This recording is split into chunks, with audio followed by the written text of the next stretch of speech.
내가 묻기를 죽은 자들이 어떻게 다시 살아나며 어떤 몸으로 오느냐 하리니, 어리석은 자여, 내가 뿌리는 씨가 죽지 않으면 살아나지 못하겠고, 또 내가 뿌리는 것은 장래 형체를 뿌리는 것이 아니요 다만 밀이나 다른 것의 알맹이 뿐이로되, 하나님이 그 뜻대로 그에게 형체를 주시되 각 종자에게 그 형체를 주시느니라.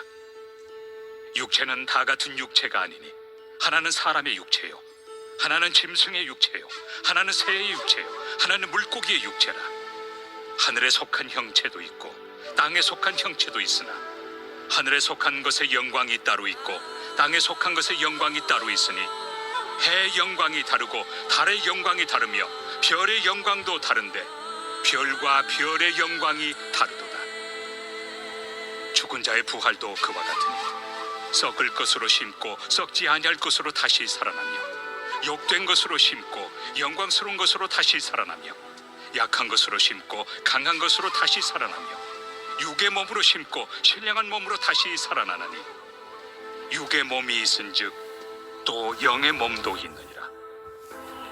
기록된 바, 첫사람 아담은 생명이 되었다 함과 같이 마지막 아담은 살려주는 영이 되었나니, 그러나 먼저는 신령한 사람이 아니요 육의 사람이요 그 다음에 신령한 사람이니라. 첫사람은 땅에서 났으니 흙에 속한 자이거니와 둘째 사람은 하늘에서 나셨느니라. 무릇 흙에 속한 자들은 저 흙에 속한 자와 같고, 무릇 하늘에 속한 자들은 저 하늘에 속한 이와 같으니, 우리가 흙에 속한 자의 형상을 입은 것 같이 또한 하늘에 속한 이의 형상을 입으리라. 오늘 본문도 계속되는 부활에 관한 주제를 다루고 있습니다. 오늘은 49절까지 말씀을 살펴보고 50절 이후는 이번 주 부활주일의 예배 시간에 다루도록 하겠습니다.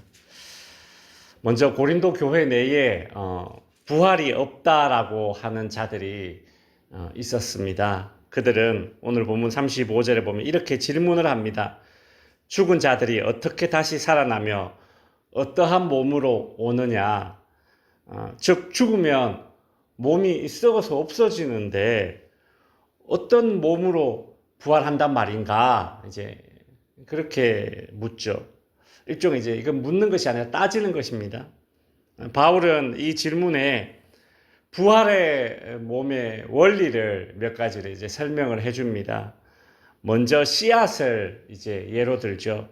36절, 네가 뿌리는 씨가 죽지 않으면 살아나지 못하겠고, 씨는 땅에 뿌려서 그 씨가 썩어야 새로운 형태로 태어나는 것입니다. 부활도 마찬가지입니다. 이 몸은 무덤에서 썩거나 아니면 화장터에서 태워지지만 우리는 새로운 몸을 입고 부활하는 것입니다. 부활의 몸 원리 첫 번째는 원래의 몸이 죽어야 된다는 것이죠. 썩어서 없어져야 된다는 것입니다. 씨앗처럼 말이죠. 또한 부활의 몸은 현재 우리의 몸과는 전혀 다른 몸이 될 것입니다. 37절에서는 또 네가 뿌리는 것은 장래의 형체를 뿌리는 것이 아니요 다만 밀이나 다른 것의 알맹이 뿐이로되 라고 말하고 있습니다.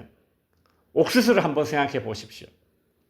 옥수수 이 한 알갱이를 땅에 심었는데 그 옥수수 한 알이 뭐가 됩니까? 옥수수 나무가 되고 그 옥수수 열매는 어떻습니까? 한 알이 맺히는 것이 아니라 통으로 이렇게 옥수수가 맺히지 않습니까? 마찬가지로 부활의 몸이 그와 같다는 것입니다. 사복음서에 보면 부활하신 예수님의 몸에 대한 언급이 나오지 않습니까?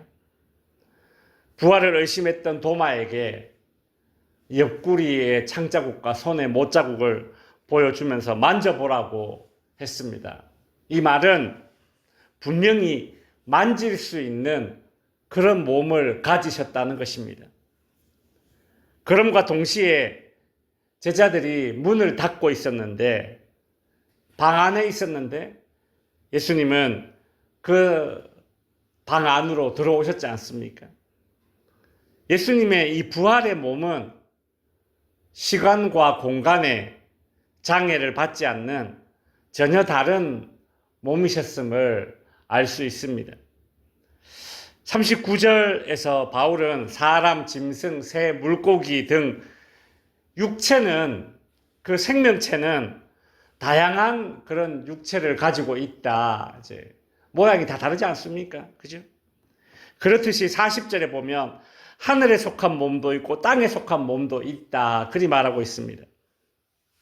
그러니까 하늘에 속한 몸이라는 것은 부활의 몸을 이야기하는 것이고, 땅에 속한 몸은 우리가 부활을 입기 전에, 즉 지금의 이 우리 육신의 몸을 가르치는 것입니다. 또한 모든 생명체는 저마다의 영광이 있다. 여기서 영광은 이제 아름다움이라는 뜻입니다. 그렇죠. 생명체는 저마다의 아름다움이 있습니다. 우리가 TV에서 이렇게 동식물이 나오는 그런 그 다큐멘터리를 보면서 와 하면서 이렇게 아름다운 그런 모습을 보게 되지 않습니까? 신비하죠. 아름답지 않습니까? 지금 우리는 땅에 속한 몸을 입고 있지만 장차 우리가 입게 될 부활의 몸은 하늘에 속한 몸으로서 지금의 몸과는 비교할 수 없는 영화로움, 즉 아름다운 형체로 부활하게 될 것이다. 이제 바울이 그리 말하고 있죠. 계속해서 바울은 42절부터 44절까지 지금 우리가 입고 있는 이 땅에 속한 몸과 장차 입게 될 부활의 몸, 즉 하늘에 속한 몸을 이제 이렇게 대조를 하고 있습니다. 42절에서 썩을 것과 썩지 아니할 것으로 대조하고, 43절에서 욕된 것과 영광스러운 것, 그리고 약한 것과 강한 것, 이렇게 대조를 합니다.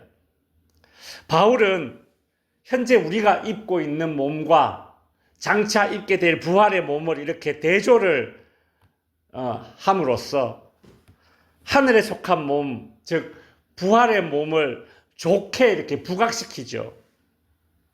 그 이유는 고린도 교회의 교인들로 하여금 부활에 대한 기대와 소망을 갖도록 하기 위해서입니다.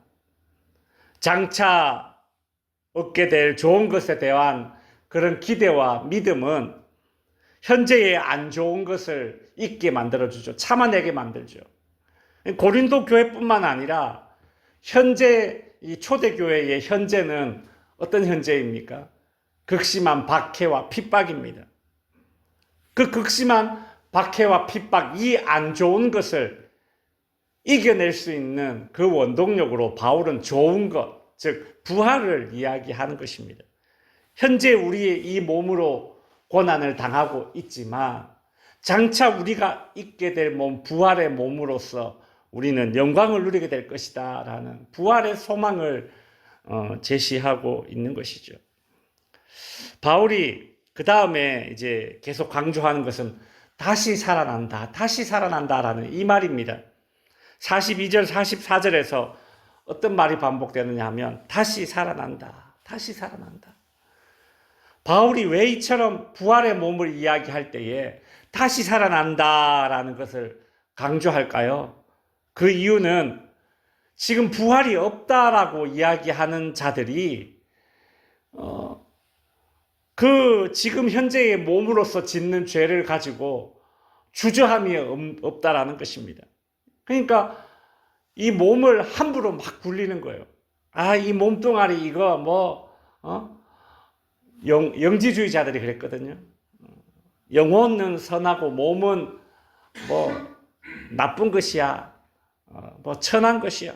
몸뚱아리로 짓는 죄를 이것을 주저하지 않았습니다. 그래서 바울이 강조하는 것은 몸이 다시 산다. 현재 우리의 몸이 다시 산다. 이 말을 계속 강조함으로써 몸으로 짓는 죄를 좀 부끄러워하라는 것입니다. 멀리하라는 것이죠. 바울은 지금 너희가 함부로 굴리는 그 몸, 너희가 천하게 여기는 그 몸을 하나님께서 장차 영광스럽게 변모시킬 그 부활의 몸이 될 터이니까 오늘 매 순간순간을 우리의 몸을 의의 병기로 드려라. 지금 그것을 요구하고 있습니다. 바울은 계속해서 45절 부터 49절까지 계속해서 이제 대조되는 방식을 사용하고 있는데요. 특별히 땅에 속한 몸과 하늘에 속한 몸의 차이를 이제 언급하고 있습니다. 땅에 속한 몸, 그 시작은 창세기에 나오는 아담입니다. 그리고 하늘에 속한 몸, 그 부활의 몸 시작은 누굽니까? 예수 그리스도죠.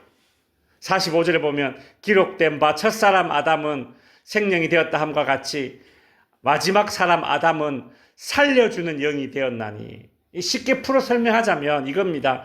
첫사람 아담과 마지막 사람 예수님의 차이를 비교하는 겁니다. 공동 번역본에 이렇게 되어 있습니다.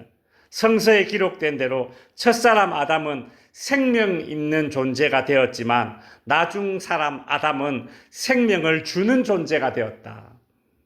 아담은 생명을 갖고 있는 존재였지만 예수 그리스도는 생명을 주는 존재가 된다. 그리 말하고 있죠. 아담처럼 현재 우리의 몸은 그저 생명을 갖고 있는 존재입니다. 그래서 언젠가 죽게 됩니다. 그러나 생명을 주는 존재이신 예수님에 의해서 우리는 부활의 몸을 입고 영원한 생명을 누리게 될 것입니다. 우리는 아담처럼 땅에 속박되어 흙으로 돌아가겠지만 예수님처럼 부활하여 하늘에 속한 몸을 새로 입게 될 것입니다. 예수님은 부활이 없다고 하는 자들에게 49절에 보면 우리가 흙에 속한 자의 형상을 입은 것 같이 또한 하늘에 속한 이의 형상을 입으리라 라고 말합니다. 네가 지금 몸뚱아리를 입고 살고 있지? 그렇지? 그건 거부할 수 없는 사실이지. 네가 현재 몸뚱아리를 입고 살고 있는 것이 명확한 사실이듯이 네가 부활의 몸을 입게 될 것도 또한 명확한 사실이다 라고 말해주죠. 이제 말씀을 마칩니다. 부활의 몸을 입는다는 것은 우리가 한 번도 경험해보지 못한 신비의 영역이기 때문에 오늘 본문에 나오는 바울의 설명과 비유로도 사실 우리의 속이 다 시원하지는 않습니다. 이것은 설명을 듣고 이해할 수 있는 영역이 아니라 성령의 도우심으로 인해서 우리는 믿음의 영역이 되는 것이죠. 부활은 믿음의 영역입니다. 그나마 사복음서에 나오는 부활하신 주님의 몸의 이야기를 들으면서 우리는 부활의 몸에 대한 이해를 그나마 조금 이제 쉽게 할 수 있게 되는 것이죠. 그러나 부활의 몸은 상상 이상의 몸입니다. 썩지 않을 몸, 반드시 있게 될 몸. 이 부활이 우리에게 소망이 되는 것은 우리가 그토록 닮고 싶어하는 우리 주님을 닮은 모습이기 때문일 것입니다. 오늘도 우리의 몸이 주님을 닮은 그 부활의 몸을 입게 될 몸이다라는 그 마음가짐으로 오늘도 의의 병기로서 살아가는 우리 모두가 될 수 있기를 바랍니다.